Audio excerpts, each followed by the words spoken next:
I guess you need to ask yourself one simple question. Who would you trust? The installer or someone that's never picked up a shovel and tells you that everyone else is wrong? We are installing a downspout drain here on the front of this house. There are actually two of them. We're working in the crawl space, but the downspout drain is the most important drain in the rainwater drainage system. All the other drains will tie into the downspout drain. Take a look. Hey, good morning. Chuck here with Apple Drains. Today we're putting a sump pump and a sump pit and some footer tiles in a crawl space here in Charlotte. And this one's pretty nice. So we've got lots of headroom.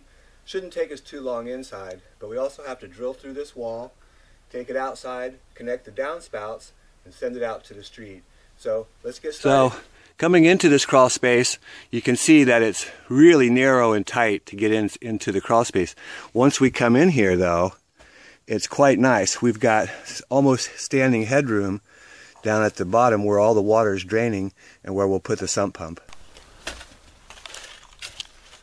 So again, in this crawl space, we're able to actually almost stand up. So it makes it a lot easier to dig. And Paul's getting started where we're going to set the sump pit.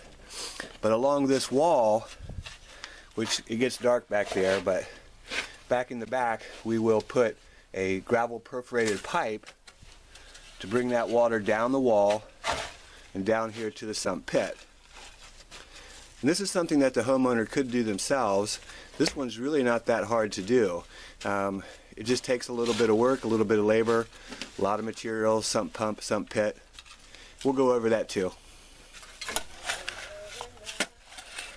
So Paul's already started the pit. You can see he's already about a fourth of the way.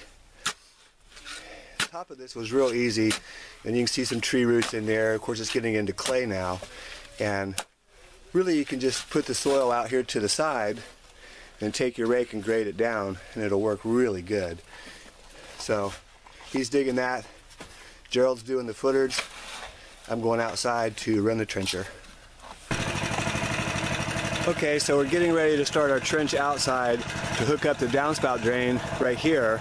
We're also going to be drilling through the wall and bringing out the sump pump line, which will come over and tee into this line, and then it's going to run all the way out to the street there behind the van. Okay, so we've got our downspout drains and our discharge pipe, or our lines, dug with the trencher. Downspout there, downspout there. They come over here and wide together, and then they'll go on out here to the street. We had to be a little bit careful here. You can see these markings.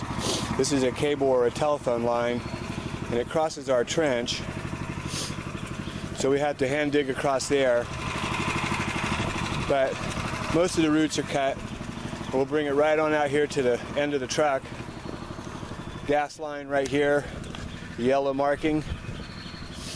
And there's another cable line right here at the curb. So back here in this corner, we'll start our footer tile. You can see it's really wet. You can see the white powdery substance in the mortar on the wall. It comes down. We've got to be right along that footer, and you can see the footer right there, which is nice. But it goes all the way down the wall, clear back to the sump pit. And you can see our pit back there in the back, but they're going to be installing that back there. When you're digging a footer tile, it's real important that you stay right along this footer. But we want to be right along this footer. So when you're digging, I like to dig backwards. I'm just going to show you. You just start digging it, throw your dirt out.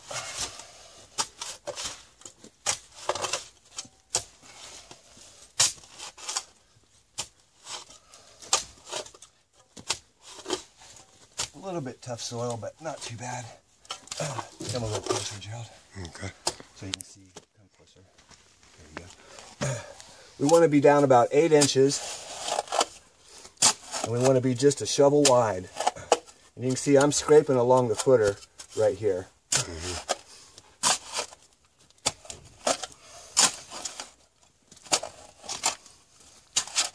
So bringing the gravel back in here is the hardest part of this whole job. And you can see we've got all our gravel out here. We got gravel by the bag. We've got some in the trailer that we put in buckets.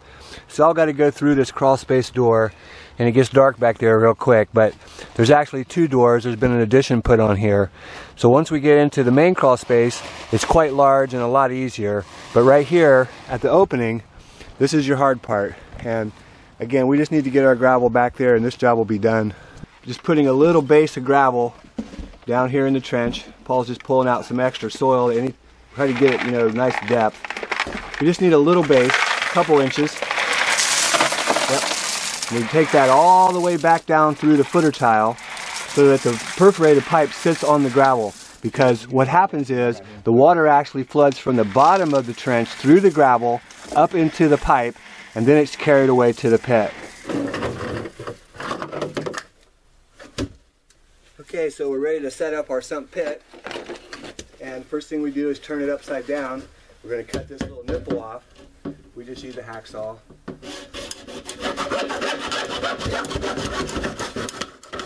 Just takes a second.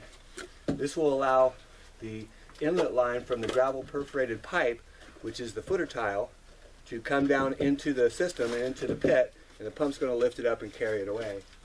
Looks like Paul's got a really nice pit hole dug. Some dirt dropped down in it.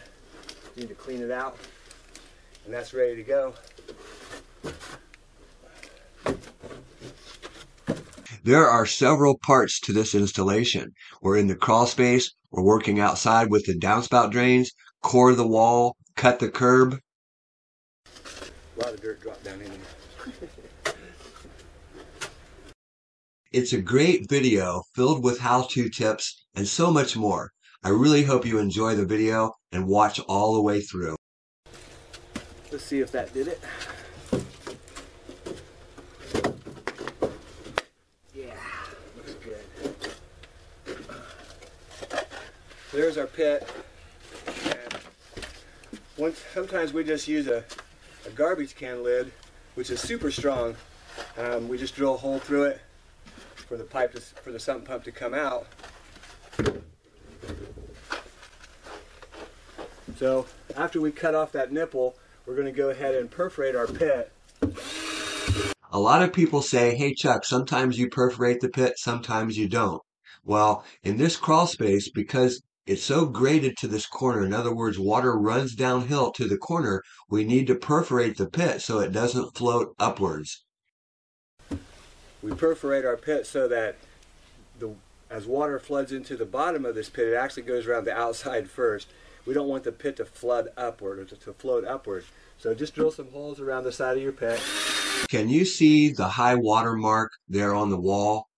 That's how high the water floods in this crawl space. It's very important that we perforate the pit, surround it with gravel so we collect all of the water that does flow down through this crawl space. If you're putting this into a basement floor, the concrete would actually be poured around it and it won't float up. But in a crawl space, water can get underneath of the pit and lift it up. So by drilling the holes and surrounding with gravel, it just gets the weight back down on the pit. The pump's heavy, but this is like a boat and it could just lift right up without the holes. So again, when you have a high water mark in your crawl space and it's graded dramatically to one corner, definitely perforate that pit and surround it with gravel. That way the pit won't float upwards when it really rains hard. And that should do it. Now we're ready to set up our pump. Put our pit back down in our hole. Square it up so it's ready to go. And let's hook up the pump. We're using a Zoller M53 Mighty Mate. It's 1/3 of a horsepower and 110 volts. I think it's 7.5 amps, really a low draw. It comes with instructions, but I'm going to keep that on the ground so that we can keep it out of the mud. First thing that we do is we start with an 1.5 inch male threaded adapter. This is a male thread. It goes into the female portion of the pump, which is right here. We screw this in hand tight. Only piece that's not glued is this piece. And to be honest, this is really about it on setting up the pump. We're going to cut a piece of pipe above the bar, put a check valve on there, and I've showed you that many times. Check valve only allows water to flow one direction, upwards, because after it comes up and turns and goes through the wall, we don't want that water to come back and spin the impeller backwards. Really simple. Where we're going to drill through. And basically we're going to count down from that vent. 1, 2, 3, 4, 5, 6. Okay, 7. So now we're on the outside of the house, on the outside of the crawlspace wall. This is the foundation wall, brick wall. What we've done is we've counted down. This is how we get where we know to drill through. 1, 2, 3, 4, 5, 6, 7. And we want to go right here in the center. So let's get started. We're using a Bosch hammer drill with a 2-inch core bit. And the reason the 2 inch is being used is the 1.5 inch outer diameter is 2 inch. So when we finish this hole, the PVC pipe will slide straight through. It's a very tight fit, very exact. Also notice that we're not drilling through the mortar. We want to go right through the center of a brick. It's much better to go through the brick than it is to go through the mortar when you're using a hole saw. It's much different than a small drill bit. But the hammer drill makes quick work of this. And I'm not speeding the video up. This is regular speed, and you'll see how quickly we can core through 4 inches of solid brick. It's really a nice tool. You can rent one of these if you don't have one. You could probably buy one if you wanted to, but kind of costly to buy one. Renting is much better. How exact is our measurement? Let's look inside and see. You'll see for yourself. Can you see the 1.5 inch 90, the riser? We're right on the money. Okay, let's review that because this is really an important little piece. In order to find the measurement for the discharge of the sump pump, remember the pump's down inside the crawl space, down underneath, down deep. There's going to be a pipe that comes up. We need to bring that pipe out, and we're going to join it to this downspout drain, which will go out to the street. But in order to find this measurement, 1,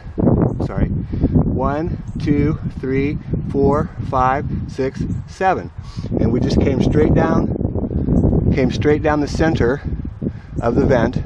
And if you look inside, you can see our 90 ready to go, ready to hook it right up. So again, making a measurement is not that hard to do. And if you're off by, an inch or a ½ inch, it's going to still work. But we're pretty exact when we make our measurements, so hopefully you can do the same. Okay, so now we're just going to slide a piece of 1.5 inch PVC right through our hole. You can see it fits perfectly.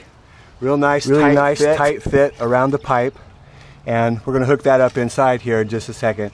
It'll come out, have a 90-degree turn, come down the wall, go underground, and basically tie into the downspout. It'll probably tie in over. Okay, back down inside the crawl space, you can see we've got our pipe that came through the outside wall, cored the foundation. We're going to go ahead and glue all this together. You can see it came out just right.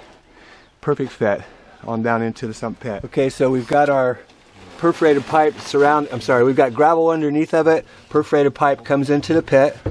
It's hard to see, but there's a sump pump down in there. Lid's installed. Now we're laying the pipe, and what we're doing is we're going to be putting gravel right up to grade. Bring the gravel right up here to grade.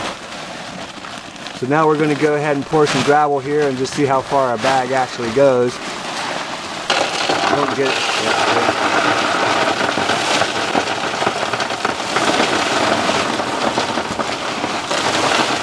Okay, great. Next bag will go back that way. Okay. Take it down, scrape it a little bit. Yeah, you can go under that. Sometimes when you're digging, you're going to find a buried cable, and of course this is right in the tree roots. It's a really hard spot. There's roots all over the place, but it's right where we want to be. So maybe we can go right over top of it. Go ahead and step on that, Paul. See if it goes down. Just really put all your weight on it. That's good. Yeah, it'll be all right. And that'll work really good. So we've got this trench really cleaned out, ready to hook up pipe here. Perfect. We'll be laying pipe. Perfect. So here's our trench completed. Gerald's got just a couple more shovels to go, big shovels full.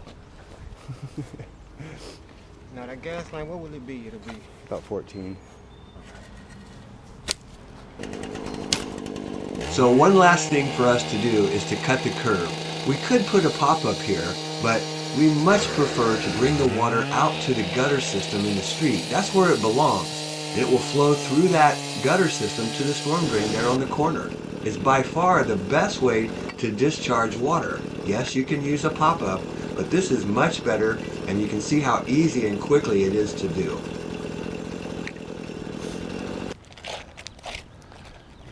And there's our little V cut right down into the curb. Pipe will end right here. So this is what it looks like after it's been plumbed and you bring it outside the wall. You can see we've come through the wall nice and clean. Pipe comes down into the ground, comes out to here actually, makes a 90, comes over and it tees into the downspout drain right here. Hey, this is Chuck with Apple Drains reminding you that if you believe you can do something, I guarantee you can do it. Have a great day.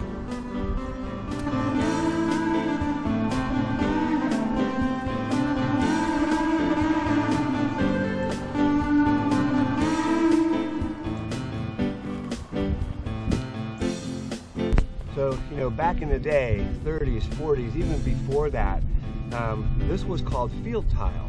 And you can see it's just a round 4-inch pipe. It's made of cement.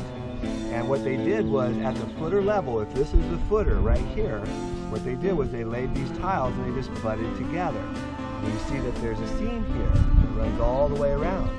They didn't even put gravel down there. Basically what water did was flooded up into those seams of the pipe. And of course the pipe runs level across the footer, but as that filled up with water, it was carried away.